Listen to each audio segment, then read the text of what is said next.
Luis Enrique, il a fait n'importe quoi. C'est pas possible de faire ça, les gars. Comment tu peux mettre Dembélé titulaire alors qu'il y a 3 jours, le mec sur une vidéo, il disait qu'il avait trop mal aux ischio-jambiers? C'est pas normal. Dites-vous, il y en a qui tiennent encore ce genre de discours. En 2025. Les gars, moi j'ai une question pour vous.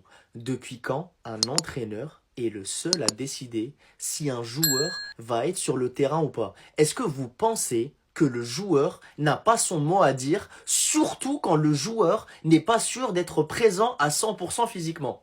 Et encore plus quand il s'agit du meilleur joueur de ton équipe et du meilleur joueur du monde. Oui, le ballon d'or. Vous pensez vraiment qu'avant le match, il n'y a pas eu une discussion entre Ousmane Dembélé et Luis Enrique pour savoir si Dembélé était apte à jouer ou non ce match? Mais bien sûr que si. Et bien sûr que Dembélé est aussi responsable que Luis Enrique dans cette affaire. Si Dembélé sort à la 25e minute, c'est aussi parce que Dembélé a dit à son coach qu'il était prêt à jouer ce match. C'est la même histoire qu'avec Didier Deschamps en début de saison. Si le joueur te dit qu'il est prêt, bah au bout d'un moment, tu lui fais confiance. C'est ton joueur, c'est un adulte, c'est un professionnel, il connaît son corps. Et en plus, pour ceux qui veulent attaquer Luis Enrique, Dembélé n'a pas de rechute au niveau de l'ischio-jambier. Ça n'a rien à voir avec sa blessure d'il y a 3 jours. Là, apparemment, on parle d'un coup au mollet. Voilà, affaire à suivre.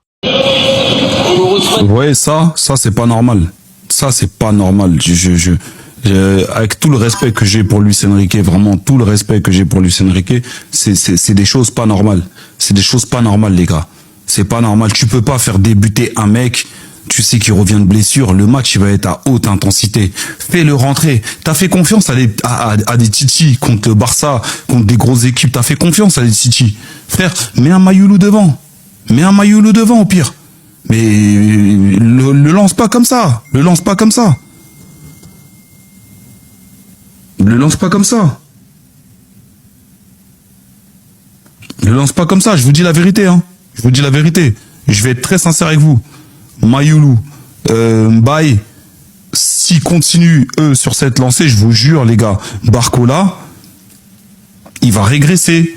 Il va redescendre dans la hiérarchie. Et Barcola, s'il fait pas gaffe, si cette saison, il floppe, les gars, Paris, c'est pas Rennes. Paris, c'est pas Rennes. S'il floppe cette saison, c'est possible que l'année d'après, l'été prochain, il soit vendu. Qu'est-ce que le PSG fait? Vous avez vu la frustration de Dembélé? Quand il a senti que c'était mort, ça pouvait pas être pire pour eux. Surtout quand on sait qu'une minute avant tout ça, il a inscrit un but hors jeu. Et le pire, c'est le Bayern qui vient enfoncer le clou 10 minutes après, par ce doublé de Luis Diaz. Et surtout par une récidive de Marquinhos qui repère les pédales comme à l'ancienne. Sur ce coup-là, la gestion a été catastrophique. Quand on regarde les dernières déclarations, je sais pas si c'était du bluff ou quoi de la part de Luis Enrique du PSG, mais ceux qui suivent les matchs et les minimes déclarations de Dembélé savent pertinemment qu'il n'était pas apte à 100% pour ce match. Surtout contre l'une des équipes les plus difficiles à affronter cette saison. Peut-être l'équipe la plus difficile à affronter, avec une aussi grosse intensité. Résultat, 2-0 à la mi-temps. Peut-être qu'ils peuvent encore remonter, mais ça me semble compliqué. Dembélé qui ressort sur blessure. Pour l'instant, on voit très clairement qu'il est encore en train de subir les retombées, les anciennes retombées de sa saison. Et à quel point il s'était donné à 100%. Mais va falloir être avec lui, les gars. Va falloir être avec lui, c'est tout ce que j'ai à vous dire. Pas commencer à lâcher comme on a vu les derniers jours. Ouais, c'est bon, il s'est tout donné sur une saison, maintenant c'est l'heure de l'Arabie Saoudite, etc. Vous êtes fous, les gars. Mais la gestion, là, catastrophique, hein.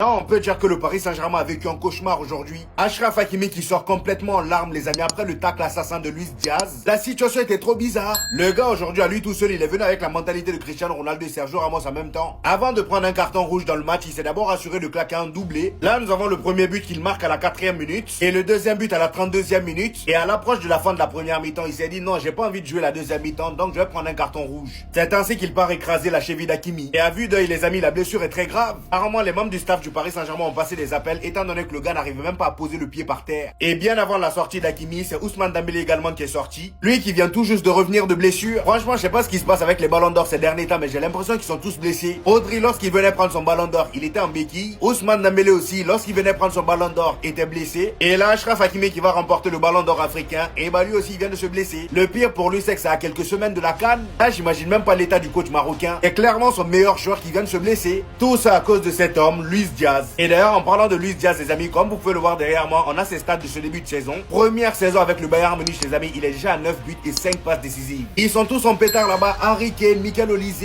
lui, et parfois il y a Gnabry qui vient se rajouter. Franchement, les gars, je déteste Dembélé.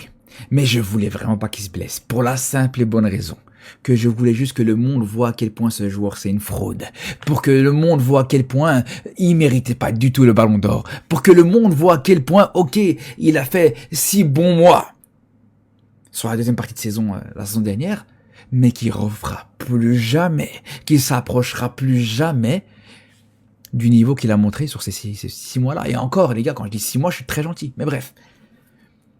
Et en plus, même sur ce match-là, on a bien vu à quel point ça a très mal commencé, à quel point il était inexistant, à quel point il était fantomatique, il apportait absolument rien sur son début de match.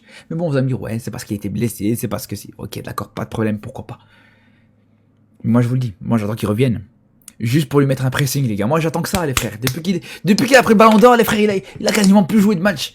Depuis qu'il a eu ce ballon d'or, les frères, on peut plus le presser. Ouais, il est rentré contre Leverkusen, il l'a marqué, mais bon, allez, ça reste un match où le PSG avait largement la maîtrise, où le PSG était largement devant, tout ça, y a pas de problème. Mais moi, j'attends de le revoir dans un match de haut niveau. Une fois qu'il sera à 100% physiquement. J'attends de voir ça, les gars. Et vous allez finir par vous rendre compte à quel joueur vous avez donné le ballon d'or.